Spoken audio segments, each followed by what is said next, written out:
So this is the second day of teaching this little horse named Boaz how to be caught.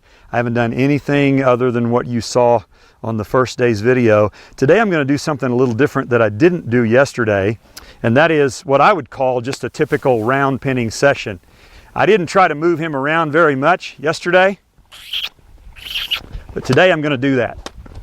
I'm going to get his feet moving and get some movement out of him. And what I'm doing is really increasing the pressure quite a bit. Come on, move, buddy. And he's a real gentle-natured horse. You saw that yesterday. So he doesn't really feel like he needs to run away from me. He is a little nervous. And I want you to notice that after only 2 rounds, his inside ear is locked on me. So he's watching me. And by putting more pressure on him, that'll make the release bigger. When I do give him a release here in a minute, it'll make him more likely to want to come in and be with me. Now let's do a change of direction. I'm going to step in front of him. I want him to look at me. Very nice. Very nice. He looked at me, licked his lips. We'll go the other way. You may recall the right side is the side he doesn't like me on the right side. So he's a little more, I can tell he's a little more goosey on this side. He took off a little quicker. And I like the fact that he's not trying to run away. That's fine. Now let's step in front of him. Good. Good, good. Now, he's licking his lips. He's looking at me. He did give me 2 eyes. Let's send him off again. And I don't have a halter in here. I don't even think I'm going to put a rope on this horse today, but I should be able to get him to come to me, which is our goal, is to teach this horse how to be caught. And I want to teach him that being with me is the best place to be in this pen. He's got an entire 60-foot pen here, but the place he wants to be is wherever I am. Okay, I'm stepping in front of him. No. The reason I did that is because he turned his butt to me. He needs to learn that is the wrong answer. Wrong answer. Wrong answer. Okay, let's try it again. Step in front. That time he turned in. Much better. Much better. Send him off this way. We'll do this 1 or 2 more times, and then I'll see if he wants to come in and hang out with me. Now, there's a lot of actual science and research behind what I'm doing here. If you want to read a book about horse language, the one I recommend is Monty Roberts' book called The Man Who Listens to Horses. It's a really good book, but he also does a good job. There, good boy. Good boy. Good boy. Now I want you to notice what he's doing. I've taught him in just this short amount of time, about 20 or 30 minutes yesterday and 5 minutes today. I've taught him the best thing to do is to look at me.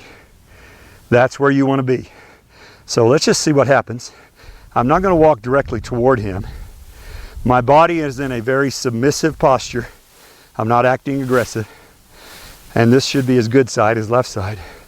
What I'd like for him to do is to move his hindquarters away from me and face me.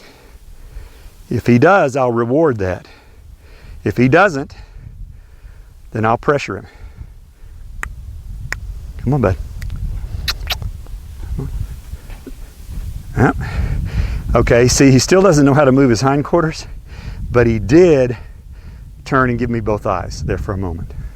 Good boy. Good boy.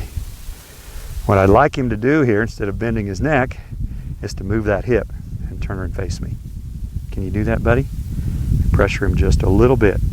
Just a little bit of pressure with my fingers, and see if he'll move that hip. Will you move it? There he did it. Beautiful. Beautiful, beautiful. So I'll turn and walk away. Okay? Now let's see if we can get him to do it from his left side. Good boy. Oh, that's nice.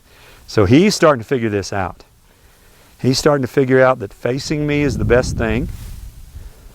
No matter where I am in this pen, I want him to turn around and face me. So since he doesn't want to to let me touch him with my hand on his nose, we'll just do something else for now. I want that. Pressure, pressure with my fingers. There, beautiful, beautiful, beautiful, good boy. I want that, but I have to let him tell me when he's ready to do it. I can't force anything on him. I mean, you can. People have done it for thousands of years. They've forced horses to do things. And we're smart enough, we can get enough ropes and chains. We can force them to do things. Let me see if I can get that hip to move. See, he's not as... There, beautiful. There we go. Nice. Good boy. Good boy. He's trying really hard to figure this out. Okay. So, he's just real nervous about anything in front of his shoulder. Are you going to come back to me? Okay. All right, so instead of sending him that time, making him run around, I gave him an opportunity to come back and face me, and he did. Okay, so that's probably what I'll do from now on, is to give him an opportunity to come back if he leaves. Okay, there. No, no, no. Are you come back, or what are you going to do? Huh? There. Okay. All right. See, if you don't let horses make decisions, then you'll never train them. You'll just make them into a nervous wreck.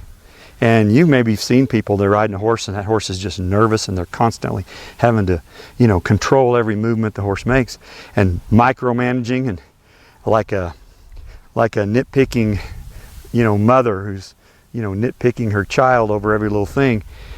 You can't, if you do that, you're not going to get what you want. I've got to give him the opportunity to think about this and make those decisions on his own. And there, that was nice. That was a good one. And give him the chance to make mistakes and think through, okay, I did it that way last time. I didn't really like that. Maybe I'll try this next time. Give him a chance to figure that out, okay? And again, I'm adjusting as we go because of this head problem. I'm adjusting. There we go. And he keeps moving away whichever side I'm on because he doesn't want me up near his head. So that's the real problem. And I'll have to meditate on that tonight and maybe come up with a little different plan on how to work with that. Okay. There we go. I'd really like for him to decide to let me stand next to his head. And he's just not wanting to do that, is he? Okay. So, this horse is turning out to be a little more difficult than I anticipated. And that happens about 2/3 of the time. Because you just never know what's underneath until you start peeling off the layers of the onion, so to speak. And so, that's okay. It's not anybody's fault that he's got a thing about his head. It's certainly not his fault, but it's my challenge, my opportunity to help him get over it. Okay, that's actually the best he's done right there. He did step away. Come here, bud. Let's see if he'll come back to me. Are you going to come back? Yeah, he did. Okay. So he's learned that. If that's all he learns today, then I'll say that's good enough. Okay.